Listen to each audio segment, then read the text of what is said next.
என் நெஞ்சில் குடியிருக்கும்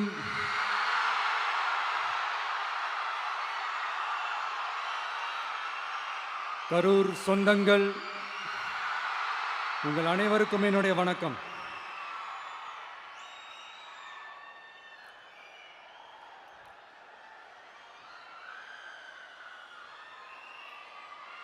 ஒரு மனுஷன் லைஃப்பில் எவ்வளோ பெரிய ஒரு உயரத்துக்கு போனாலும்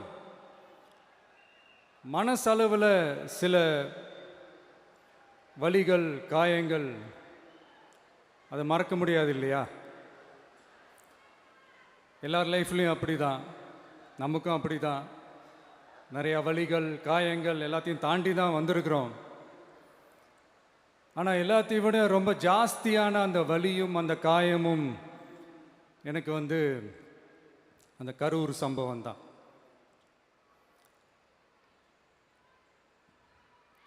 மக்களை சந்திக்கணும், மக்கள் பிரச்சனைகளை எடுத்து பேசணும். அதுக்காக தான் அந்த மக்கள் சந்திப்பு பயணத்தை தொடங்கி திருச்சி, அரியலூர், நாகப்பட்டினம், திருவாரூர், நாமக்கல், கரூர் அப்படின்னு சொல்லிட்டு போயிட்டுருந்தோம். அரியலூரில் அந்த மீட்டிங் முடிச்சுட்டு பெரம்பலூர் போகிறதுக்கு முன்னாடி அந்த பெரம்பலூர் போலீஸ் எங்களை அலர்ட் பண்ணாங்க. சரிங்க, கூட்டம் கொஞ்சம் ஜாஸ்தியாக இருக்குது, லேட் ஆகிடுச்சு, வராதிங்க அப்படின்ட்டு. So we had no choice. Police சொன்னால் நம்ம அதை ஒபே பண்ணி தானே ஆகணும். அதே நேரத்தில் பெரம்பலூர் மக்களோட அந்த சேஃப்டியும் மைண்டில் எடுத்துக்கிட்டு ஒரு மன வலியோடவே திரும்ப போயிட்டோம். அதுக்கப்புறம் பெரம்பலூர் தொகுதி மக்களுக்கு மன்னிப்பும் கேட்டோம். அதே மாதிரி நாமக்கல் அந்த மீட்டிங் முடிச்சுட்டு கரூர் வரும்போது அந்த கரூர் போலீஸ் எங்களை அலர்ட் பண்ணியிருக்கலாம்ல.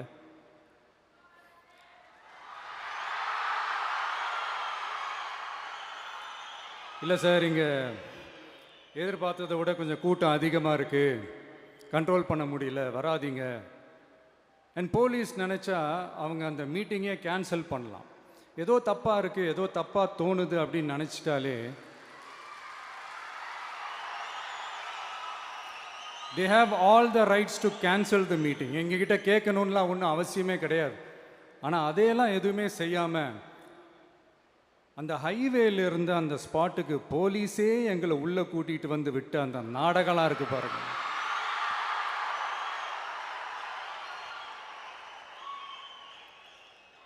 நம்பிட்டேங்க, முழுசாக நம்பிட்டேன்.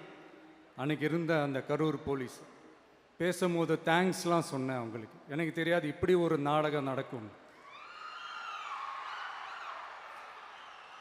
இதுக்கெல்லாம் யார் காரணம்? இதெல்லாம் யார் சொல்லி செஞ்சது? இப்படி பண்ணுங்க, அப்படி பண்ணுங்க, சப்போஸ் அப்படி நடந்தா இப்படி பண்ணுங்க, சப்போஸ் இப்படி நடந்தா இந்த மாதிரி இன்ஸ்ட்ரக்ஷன்ஸ்லாம் கொடுத்து அந்த ப்ரெஷர் போடுறது யார்?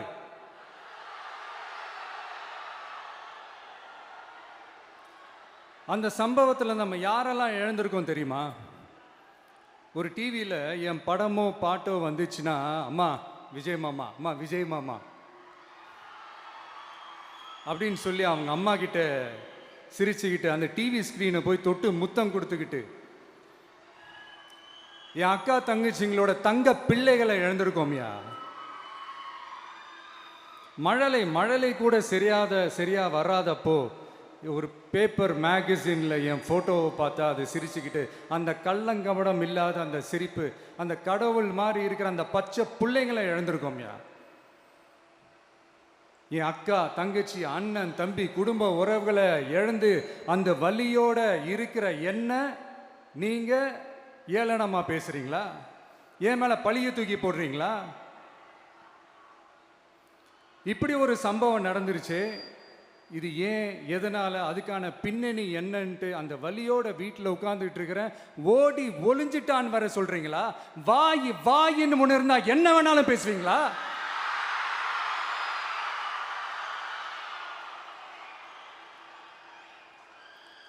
மக்களே, நான் உங்களையே கேட்குறேன். அன்னைக்கு அத்தனை க்ரௌடு இருந்துச்சு, அந்த க்ரௌடுக்கு தகுந்த மாதிரி போலீஸ் பாதுகாப்பு கொடுத்தாங்களா? இந்த இடத்தை எடுத்துக்க சொல்லி நாங்க தான் சொன்னோம்னு ஒரு போலீஸ் ஆஃபீஸர் பேட்டி கொடுக்கிறாரு. அதுக்கு என்ன அர்த்தம்? இவ்வளோ வலி, இவ்வளோ காயங்கள் கொடுத்துட்டு பழியை தூக்கி நம்ம மேல போட்டுட்டு அதுல ஒரு அரசியல் ஆதாயம் தேடுறீங்களேயா?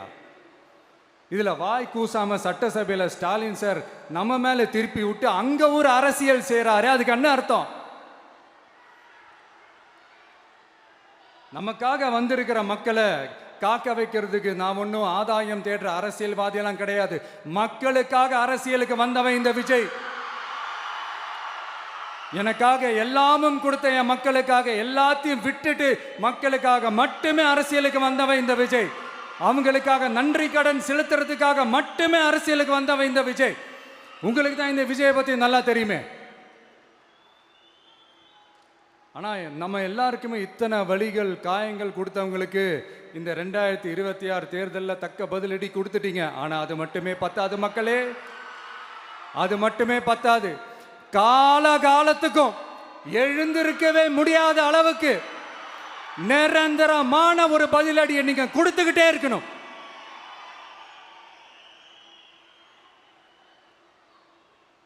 இப்படிலாம் பண்ணா நான் மக்களை விட்டு ஓடிடுவேன் நினைப்பா? யார் என்ன ஓடினாலும் நான் மக்களை விட்டு எல்லாம் ஓட மாட்டேன். அன்னைக்கும் சொன்னேன், இன்னைக்கும் சொல்றேன், நாளைக்கும் சொல்றேன், தில்லா சொல்லுவேன், கெத்தா சொல்லுவேன்.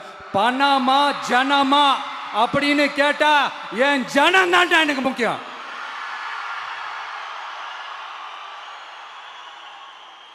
மக்களே, உங்களை விட எனக்கு இந்த காசு பணம் முக்கியமா என்ன? இவ்வளோ குறைகள் நம்ம மேல சொல்றாங்களே, இப்ப நான் சொன்ன மாதிரி அவங்களால ஓப்பனா சொல்ல முடியுமா? அந்த தில்லு இருக்கா, திராணி இருக்கா? ஒரு கிடையாது. ஆனா நம்ம மக்கள் அமைச்சு கொடுத்த நம்ம அரச குறைகள் மட்டும் டிசைனா மாடலா குறைகள் மட்டும் சொல்லுவாங்க. ஒவ்வொரு டிபார்ட்மெண்ட்லயும் அந்த பார்ட்டி ஃபண்ட், அந்த கட்சி நிதின்ற பேர்ல அடிக்கிற கொள்ளையெல்லாம் இந்த தீய சக்தியா இருக்கட்டும், தீந்து போன சக்தியா இருக்கட்டும், ரெண்டு பேரும் மாறி மாறி இதே தான் செஞ்சிட்டு இருக்கிறாங்க. இதுல ஒரு ஹைலைட் காமெடி என்னன்னா, சட்டசபையில் பேசும்போது பார்ட்டி ஃபண்டுன்னு தான் சொன்னேன். அது எந்த பார்ட்டி, என்ன ஃபண்டு, யாரு, என்ன பேரு எதுவுமே சொல்ல. பார்ட்டி ஃபண்டுன்னு சொன்னவனை எடுத்தாங்க பாருங்க ஒரு ஓட்டம். எனக்கே ஃபர்ஸ்ட் புரியல, ஏன்பா ஓடுறாங்க? அப்படி என்ன நம்ம இப்போ சொல்லிவிட்டோம்? அதான் அந்த குற்றமுள்ள நெஞ்சுக்கு தான் குறுகுறேங்கும். இது எப்படி இருக்கு தெரியுமா? எங்க அப்பா பீரோக்குள்ள இல்லை, எங்க அப்பா பீரோக்குள்ள இல்லை அப்படின்னு சொல்ற மாதிரி. ஐயோ, ஏன் கேட்குறீங்க? இவங்களோட செம்ம கூத்தா இருக்குங்க, செம்ம ஃபன்னா இருக்கு. சென்னையில் ஒரு பாலம் கட்டுறதுக்காக நார்மலாக ஆகிற செலவை விட அதிக செலவில், கிட்டத்தட்ட டபுள் மடங்கு செலவில் ஒரு டெண்டர் ஒன்று விட்டுருக்குறாங்க. அதையெல்லாம் தோண்டி எடுத்து அதெல்லாம் இப்போது கண்டுபிடிச்சி கேன்சல் பண்ணியிருக்கிறோம். இன்னும் எத்தனை கோடி ஊழல், எத்தனை லட்சம் குடல் தோண்ட வருமோ எங்களுக்கே தெரில. ஒவ்வொரு முகமுடியாக கிழியுது.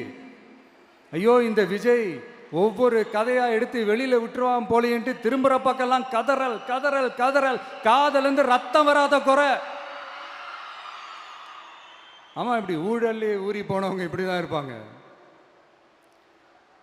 இந்த 50-55 நாட்களில் அங்கே செஞ்ச சில விஷயங்கள்லாம் சட்டசபையிலே எடுத்து சொன்னேன். பட் இங்கே ஒரு சில விஷயங்கள் சொல்லணும்னு நினைக்கிறேன். இந்த மின்சாரத்துறையில் இதுக்கு முன்னாடி போட முடியாமல் இருந்த அந்த பதவி உயர்வை இப்போ தான் எங்களால் போட முடிஞ்சுது. அதுக்காக ஒரு அக்கா அழுதுகிட்டே ஒரு நன்றி சொன்னாங்களே, அதெல்லாம் அவங்க கண்ணில் படாது அந்த வீடியோலாம், குறை சொல்கிறவங்களுக்கு. அடுத்து லஞ்சம்லாம் ஒழிக்க முடியாது, ஊழல்லாம் ஒழிக்க முடியாது, அதெல்லாம் பிளட்டிலேயே ஊறி போய் இருக்கு அப்படின்னு சொன்னவங்க போய் ஒவ்வொரு கவர்மெண்ட் ஆஃபீஸாக பாருங்க. ஒரு பைசா லஞ்சம் இல்லை, ஒரு பைசா ஊழல் இல்லை, வேலையெல்லாம் சும்மா டக்கு டக்கு டக்குன்னு நடக்குது. ஒரு பெரியவர் ஒருத்தர் சொல்றாரு, தம்பி வேலையெல்லாம் நடக்குது, ஆனால் அதையும் தாண்டி எங்களுக்கு மரியாதை கொடுக்குறாங்க தம்பி, உட்கார வச்சுலாம் பேசுகிறாங்க. இதெல்லாம் இதுக்கு முன்னாடி நடந்ததே இல்லை. அவனை போய் பாரு, இவனை போய் பாரு, இந்த ஆஃபீஸரை போய் பாருன்னு சொல்லி அலைய விடுவாங்க. இப்போ லஞ்சம் இல்லை, ஊழல் இல்லை, வேலையெல்லாம் உடனே நடக்குது. மக்கள் அப்படி ஒரு பெருமூச்சு ஒன்று விடுறாங்க.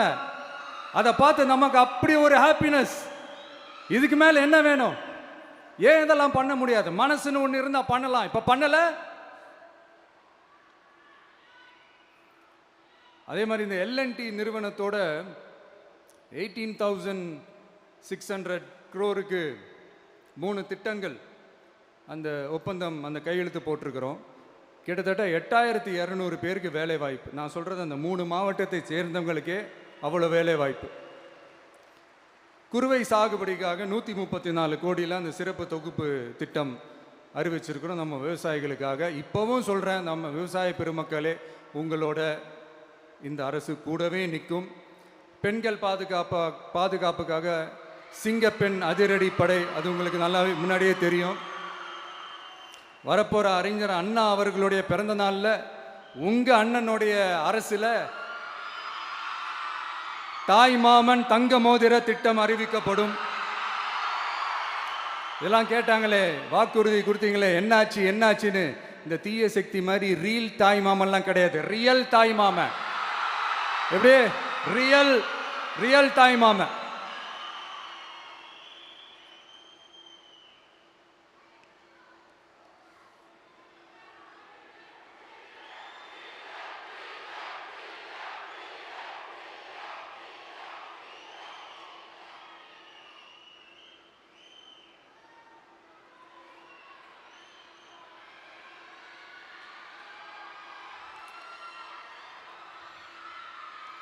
இந்த தீய சக்தியை பற்றி, அவங்க நிர்வாகத்தை பற்றி ஒரு வெள்ளை அறிக்கையை ஒன்று வெளியிட்டோம்ல, அது ஷார்ட் அண்ட் ஸ்வீட்டாக சொல்லணுன்னா, ஒரு ஓட்ட பாத்திரத்துக்குள்ளே தண்ணி ஊற்றிக்கிட்டே இருந்திருக்கிறாங்க.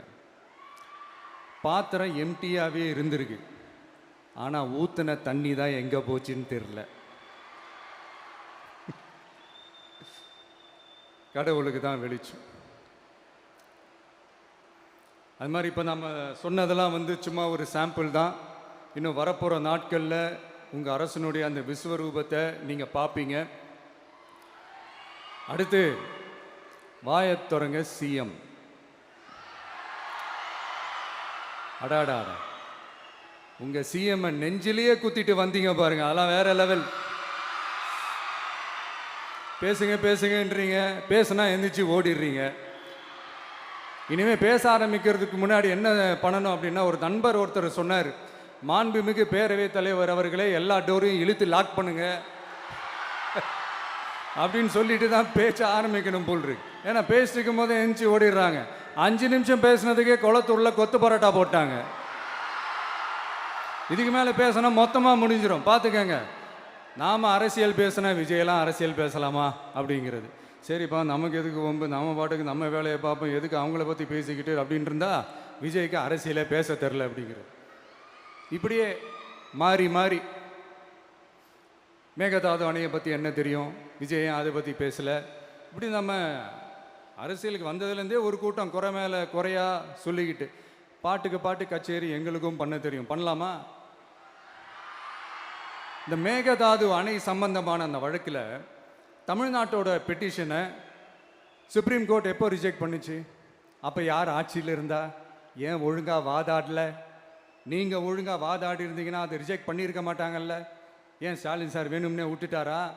ஏன் இப்படிலாம் கேள்வி கேட்கலாமா? இப்படிலாம் கேள்வி கேட்டால் தான் மேகதாது அணையை பற்றி பேசுனதா அர்த்தமா? ஏன் அந்த ஸ்டேட்டு சிஎம் பேசுகிறாரு, நீங்கள் ஏன் பேசலை அப்படின்னா, நம்ம ஸ்டேட்டோட உரிமையை எங்கே நிலைநிறுத்தணுமோ அதுக்காக வேலை பார்க்குறது மட்டும்தான் முக்கியம்.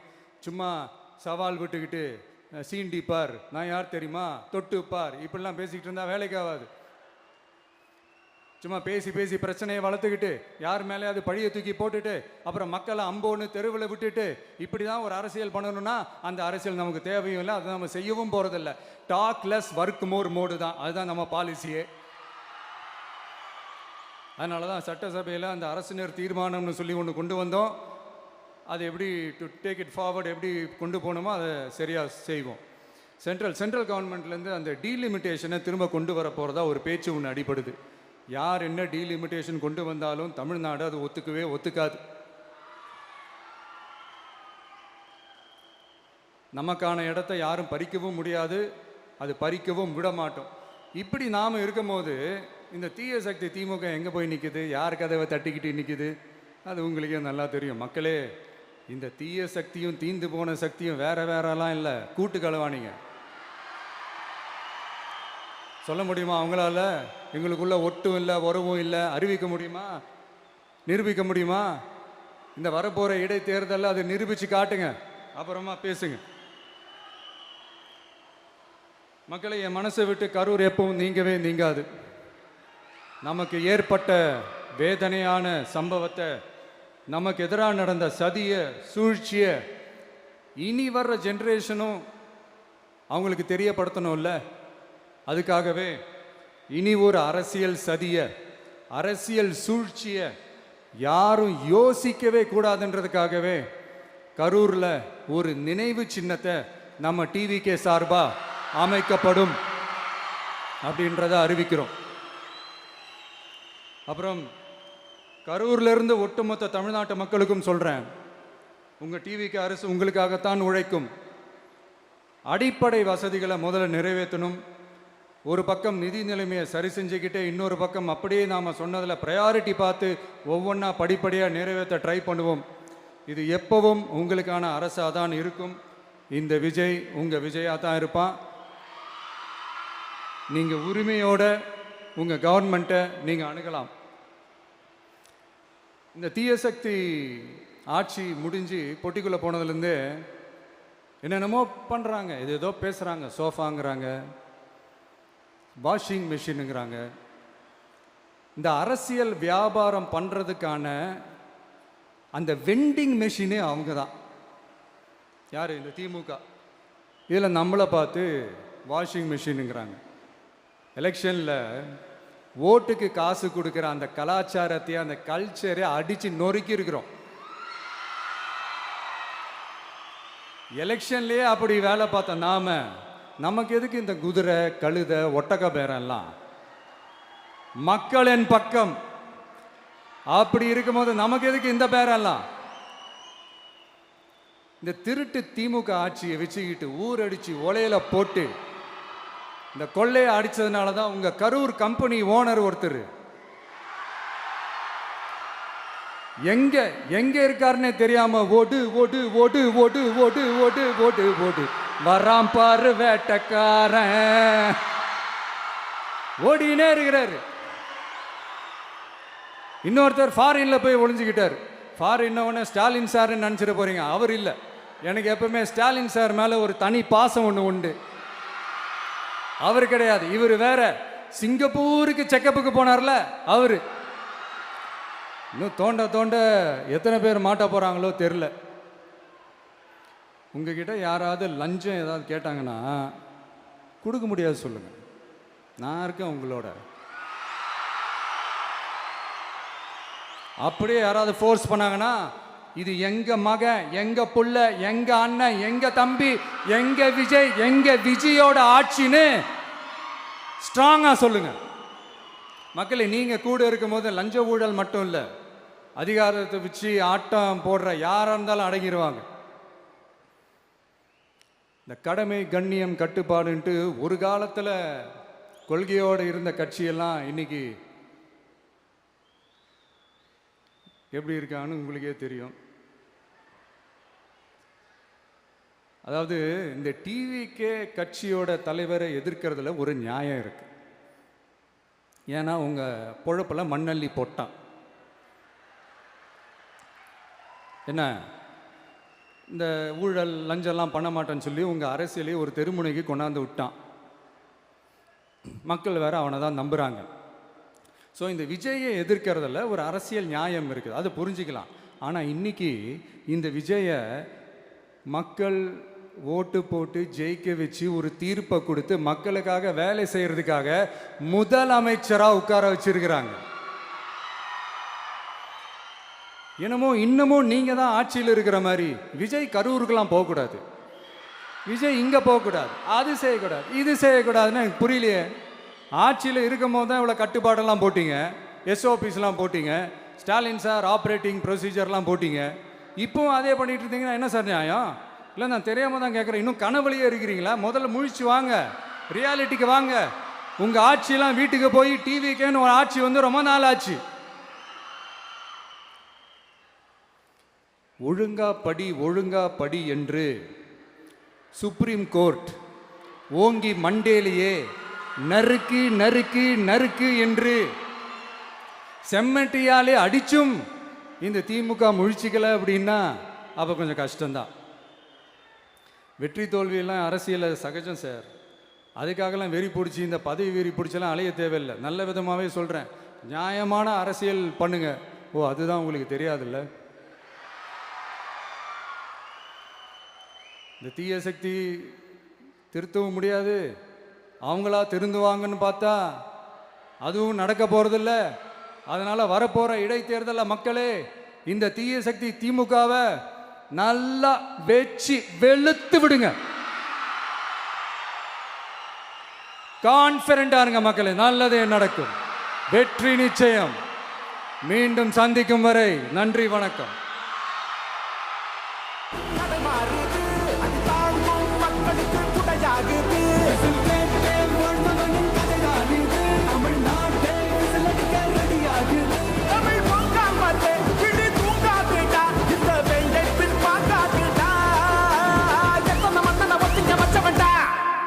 நான் தன்னந்தனியாளு, நீ நம்ம பாரு.